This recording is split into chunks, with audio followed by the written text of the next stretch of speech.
What up? What up? What up? Welcome to the GSMC Wrestling Laureate podcast brought to you by the GSMC Sports Network. I'm your boy E here, Eric Rodriguez, your host of the GSMC Wrestling Laureate podcast. Airs every night, Monday through Friday, 8 p.m. Pacific time, 11 p.m. Eastern time. Talking all things wrestling, AEW. We're talking about WWE, obviously. We're also talking about New Japan Professional Wrestling, some Stardom, some MLW, some just maybe some old school WCW, some ECW, and just everything under the sun in terms of professional wrestling. Hope you guys you guys are almost there. You guys are almost there. It's about that week. Tuesday is that day that you're like, all right, on my Tuesday, I got Monday over with. Thank God. Kind of brush that off of my shoulder there. So, now we have Tuesday, Wednesday, tomorrow you get over that hump, then we have Thursday and Friday. So we're almost there. We're almost there. So make sure, just stick with me, the GSMC Wrestling Lord podcast, and we'll get through a week. A lot of people have, oh, I look forward to watching Monday Night Raw, or I look forward to watching NXT. Look forward to watching the GSMC Wrestling Laureate podcast. We can have a lot of fun. Obviously, tell me how you feel. Tell me how you're feeling in the chat. Tell me what you like about wrestling right now. Tell me what you liked about Money in the Bank. Tell me what you didn't like. Sometimes a little disagreement, builds for better content. But yeah, thank you for tuning in to the GSMC Wrestling Laureate podcast brought to you by the GSMC Sports Network. Your support means a lot to us. So please remember to Superman punch that like and subscribe button to the show. Also follow the show and the network, the GSMC Sports Network, on TikTok, Instagram, Facebook, et cetera, et cetera. We have a great show for you. We have a great show for you today on tap. Today we're gonna do our WWE Monday Night Raw review. We're gonna have our WWE NXT preview. We're gonna talk about why AEW basically dropped the ball and how it was like the biggest mistake of why did you let CM Punk go. And segment 4, we're gonna talk about Cody Rhodes, why he left AEW. And segment 5, we're gonna talk about Tuesdays today in wrestling history. But before we move on to any of that, I want to remind you guys to use the tips and donations link at the gsmcpodcast.net. Shoot me your comments, questions, and concerns. Tipping, put your questions up on top so I can see it. Tell me what you like, tell me what you don't like. Tell me some things about wrestling, some further, storylines that you want to see projected on Monday Night Raw, SmackDown. We're going to talk about Monday Night Raw right now. Monday Night Raw right now. It was absolutely electric. It was absolutely awesome. It was probably one of the best episodes of Monday Night Raw within the Paul Levesque era, to be honest, because there was so much just twist. There were so many turns. There was, it was a lot. It was, we'll dig into that right now. It really does help the show, guys. Leave a positive review here at the GSMC Sports Network. We do love a lot of peace, love, and positivity, baby, all the way 110%. Like, subscribe, follow the show. Do it for yourself.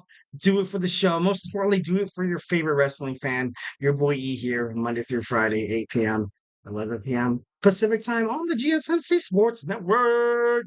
So yeah, let's dig on into our first segment. We're going to talk about our WWE Monday Night Raw preview. So we had a fallout, obviously, after pay-per-view, you had the fallout from Money in the Bank. Monday Night Raw, obviously, you didn't really have any clear winners of the ladder match, but besides Drew McIntyre, but kind of blew it. He was the first ever person to cash it in on the same night after winning the briefcase and coming up empty. So, definitely think that was kind of crazy. But, after everything that's happened between Drew McIntyre and CM Punk, seems kind of fitting. Seems kind of fitting right now.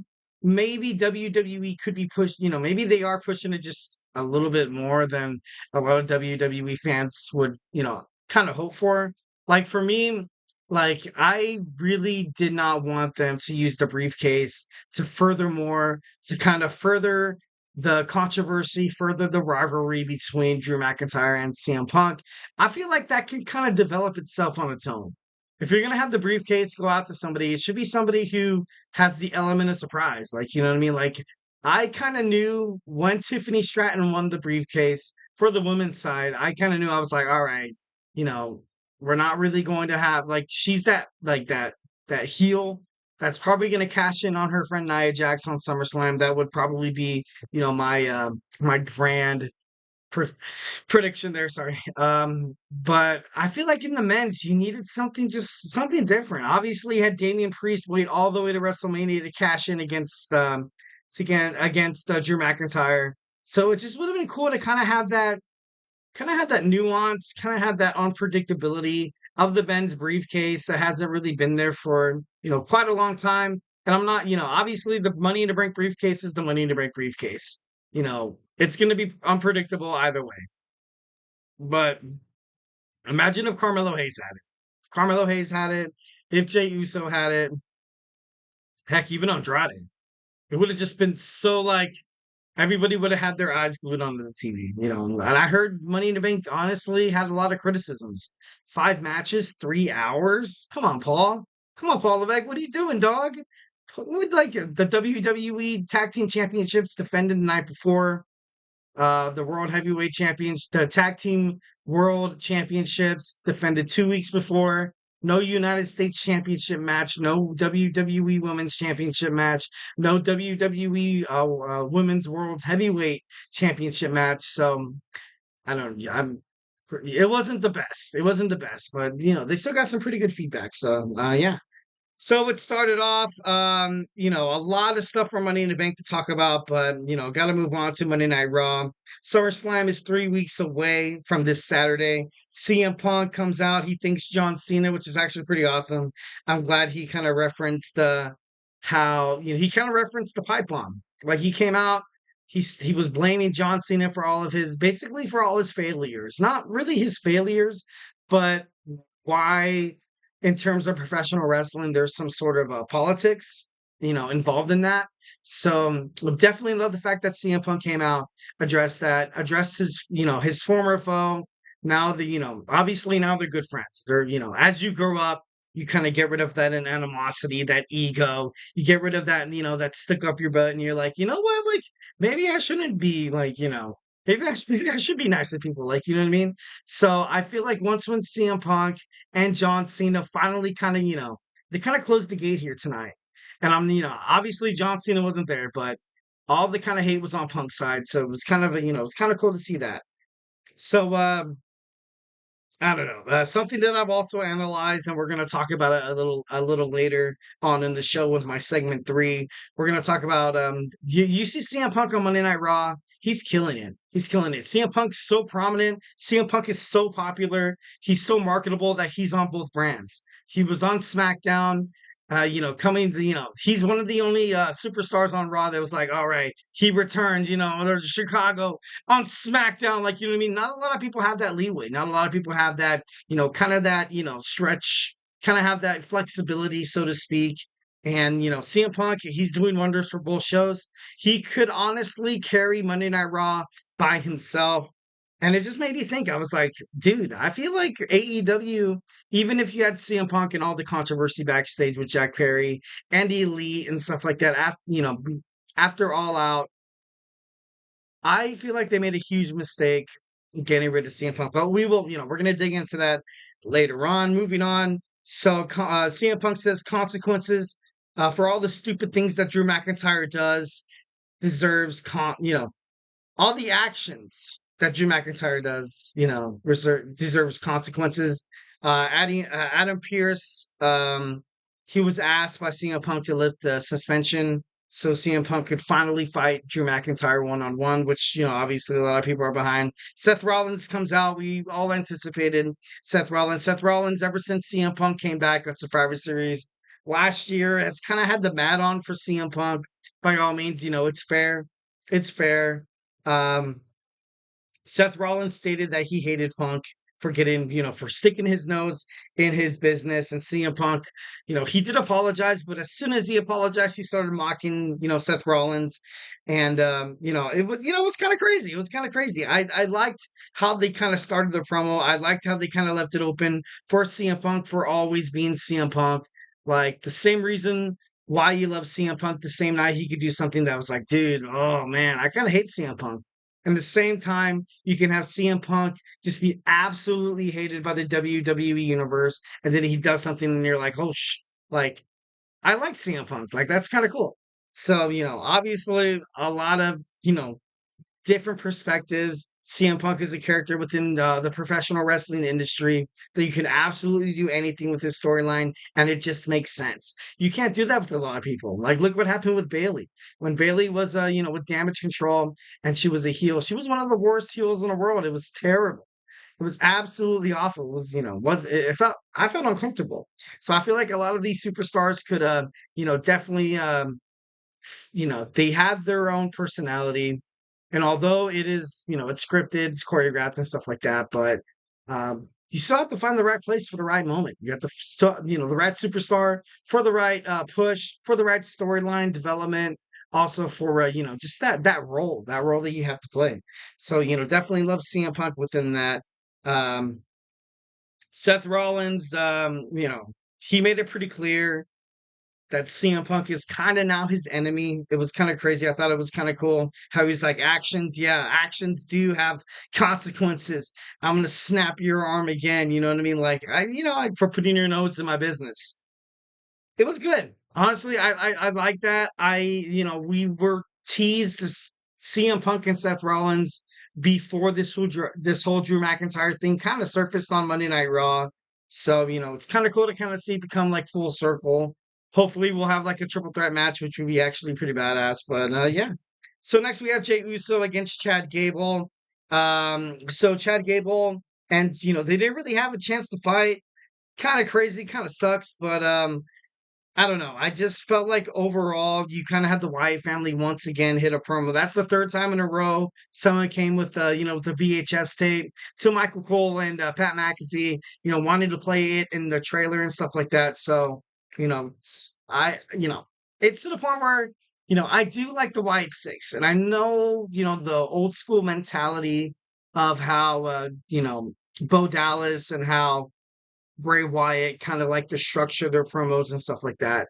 But it's to the point where I feel like if we get a fourth promo in a row where she comes out and hands a, like a VHS tape, I think I'm gonna lose my stuff.